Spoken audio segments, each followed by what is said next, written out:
What a wasted time. Should have been here on the outside, read the signs. Used to call you mine. Gave it my best, but I don't need one more try.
Hello guys! Good morning! Assalamualaikum! Mga syalak! Welcome back na naman sa panibagong vlog! Ayan, pasensya na at hindi na tayo nakakapag-daily vlogs. Parang hindi ko kaya. Syalak! Siguro ano na lang, mga every 3 days or every 2 days, mga ganyan. Kapag meron tayong time. Sometimes kasi parang wala rin akong sa kondisyon. Charis, hindi guys, nakakapagod lang talagang mag daily vlog guys. Kasi meron ding mga times na parang you're very very tired or merong mga pagkakataon na parang mapapagod ka. Charis, parang sa love life lang, 'di ba? May mga time na parang pagod ka na at gusto mo nang bumitaw. Charis, joke lang 'yon. Shala! At ayan, i-enjoy lang natin itong view dito, guys. Look at my view. O, 'di ba? Fuck. Same view, pero still very refreshing sa aking mata. Shala! Yan. Shalak. Sa mga nagsasabi kung bakit eto parati yung baso ko. Yung isang baso guys na brown. Ay, Diyos ko Lord. Nabasag. Nahulog ko sa aking, sa aking table. At, bagsak. Pagkabagsak, syempre, parang babasagin. So, nabasag na siya. Huwag na kayong magreklamo guys kung parating pinapakita yung Pensacola, Florida. Parang yung iba sabi, ano ba yan? Yan na lang yung baso ni Nurse Can. Parang hindi na napapalitan. Pensacola, Florida. Shalak. Ano bang gusto nyo? Kerala. Shalak kayo o kaya Shalak, meron naman akong ibang mga baso doon. Ito lang talaga yung paborito kasi memorable yung nangyari sa akin sa Charis. May ka siguro doon. Charis, joke lang yon. Ano ba kayo? Wala. Syempre, behave tayo sa ating mga travel dito sa Amerika kasi, nagkalat ang mga sakit dito. Charis, joke lang yon. Higop muna tayo ng mainit na kape. Naloka ako sa kakabasa ko lang sa Lipora, guys, na parang may isang nurse na lumipat sa ibang state tapos parang hindi naging maganda yung trato sa kanya ng mga Pilipino doon na more than 20 years na sa area at nag-aastang mga reyna daw. Alam nyo guys, kung meron kayong credentials, kung meron kayong yung parang mataas na pinag-aralan, you're board certified, you have MSN, hindi ko sa sinasabing tama itong sinasabi ko or ito yung gawin ninyo. Para sa akin, itago nyo na lang kung hindi naman kailangan sa work ninyo or nire-require ng work ninyo. Like for example, yung MSN, yung inyong board certification, itago nyo na lang, lalo pat kung nafe-feel ninyo na may mga Pilipinong inggitera at yung mga Pilipinong iyon ay parang wala namang CEN, wala di ba? Wala namang mga matataas na yung mga CCRN sila, hindi naman sila ganun. Please, itago nyo hanggat maaari kung kaya nyo yung itago. Kung hindi naman kayo binabayaran ng extra dollar for that specific certification or masters, itago na lang natin, guys. Kasi kung wala namang benefits na nabibigay sa atin yung mga mataas na yung parang higher education na yun, itago nyo na lang. Kasi madaming inggitera dito sa Amerika. At ang gagawin nila, guys, kapag nalaman nila na ganun kayo, bibigyan nila kayo ng mahihirap na assignment, bibigyan nila kayo ng mga, in short, setting you up for failure. Tapos sasabihin nila, ay ano ba yan, parang mukhang hindi naman fit sa kanya yung pagiging CCRN, CEN, or parang ang galawan sa bedside, parang hindi naman board certified. O di ba mga ganun, maski explain mo pa sa kanila na parang hindi naman about skills yung parang pagiging board certified ng isang tao. I mean, if you are a board certified in your specialty, for me, you have reached yung parang enough knowledge or more than enough knowledge in your board specialty on your or on your specialty na parang knowledge-wise, napakagaling mo sa specialty na yan. It doesn't mean na bongga pati yung skills mo, diba? So, maraming mga inggitera dito, kaya kung meron kayong mga sobrang education na hindi naman kayo binabayaran ng extra and at the same time, wala naman kayong nakukuhang benefits and your job does not require you for that specific board certification or masters, itago ninyo sa baul ninyo, guys. Diyos ko Lord, wag nang magyabang-yabangan kasi may mga ibang ospital at ibang area dito na meron pa ring crab mentality. Charis, crab mentality. Totoo yan. Kaya, Diyos ko Lord, lalo na kapag nasa West Coast kayo, mag-ingat kayo sa Filipino Mafia. Pero naman, mga Filipino Mafia dyan, kung sino man sa inyong dadatnan ko, whether sa Texas, may Filipino Mafia ba sa Texas? Or sa California, please, maging mabait kayo sa akin. At isali ninyo ako sa grupo ninyo. Ako ang gawin yung secretary ng mafia ninyo. Charis, joke lang yan. Or gawin niyo akong spokesperson. Pwede rin. O siya, sige na. Later na lang, guys, kasi pupunta kami ngayon for today ng Costco. O, diba? Costco ba? Basta mag-shopping yung kaibigan ko.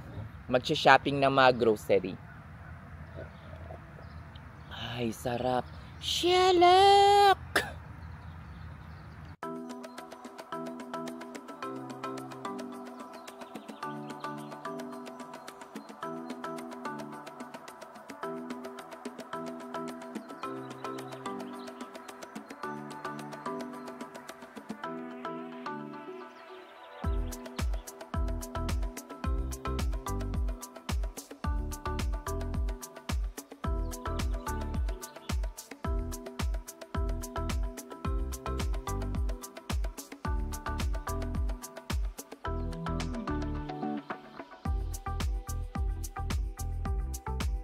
Yan guys, nandito kami ngayon sa Bank of America. Shala.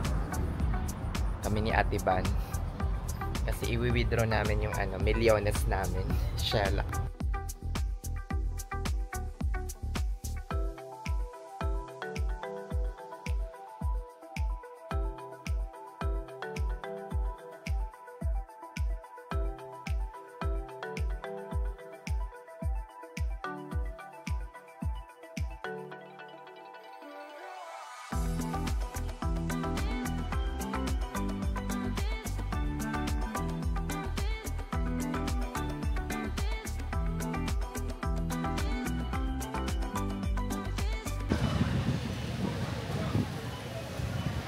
Dito kami ngayon guys sa Costco. Grabe, ang ganda ng upuan na to.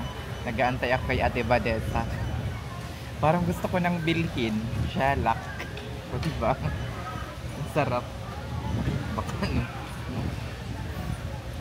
Umiihi pa yun eh. Shalak. Ang ganda ng upuan na to, Shalak. Diba? She was even saying herself, she was like, it's not even. Shalak.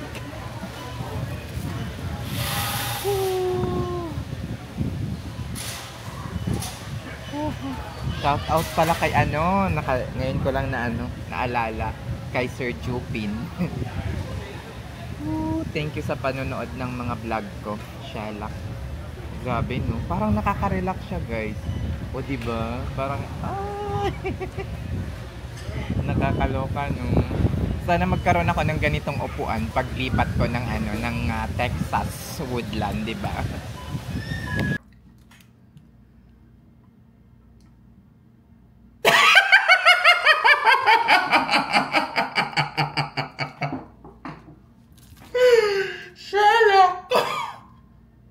Di ko alam kung ano sasabihin ko.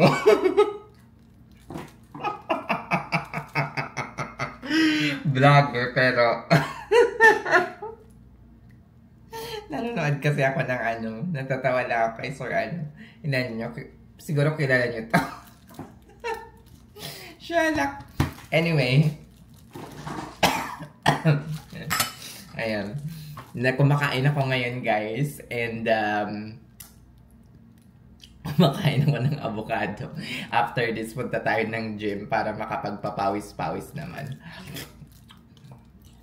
Kakagaling ko lang ng Costco and nag-Taco Bell kami ni Ate Van. Sarap.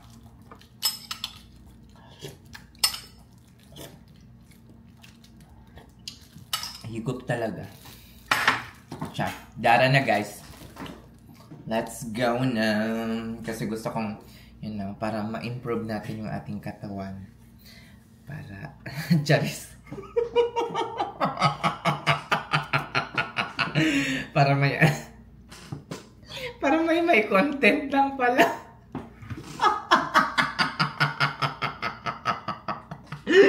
Shalak. O siya, sige na, dara na nga. Nakakaloka kayo.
Tapos na tayo mag-workout. Shala.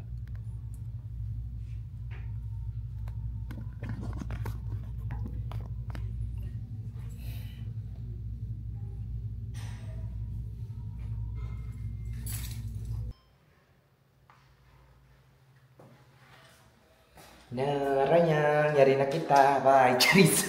Tausog. Shalak. Nandito na tayo guys. Shalak. Ano ko muna? Susi. Siyempre, susiin mo muna bago ka makapasok. Shalak. Sana sa lilipatan natin sa Texas, key card. Hindi na siya susi. So, shalak. Bisaraha.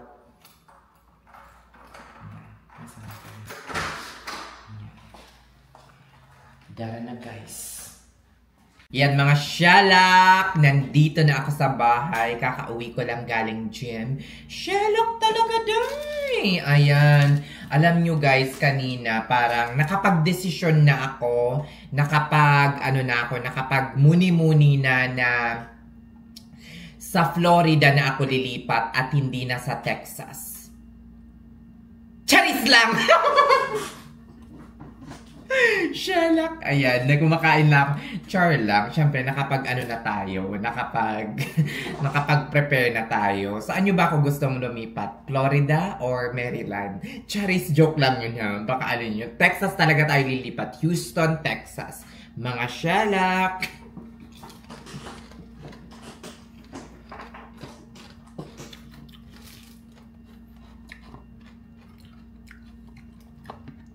Ayan. Tira lang to nung kahapon ata.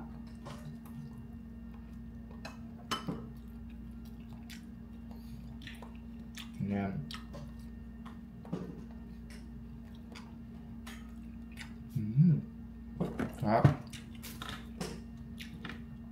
Ay, hindi ko nabasa yung aking kapalaran ko. Shalak.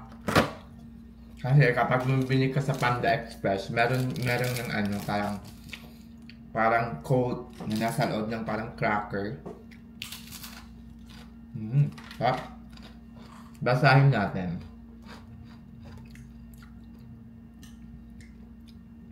You are...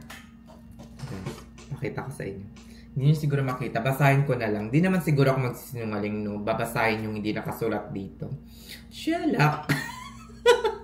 Sabi dito, you are a fan-loving person and will find much happiness. Wow, sana ano na naman guys, yung parang love life happiness naman, hindi yung puro diba? Maghanap naman tayo ng happiness in terms of love, diba? Shalak! Sa tingin nyo, deserve ko yun. Magkaroon ng Shalak!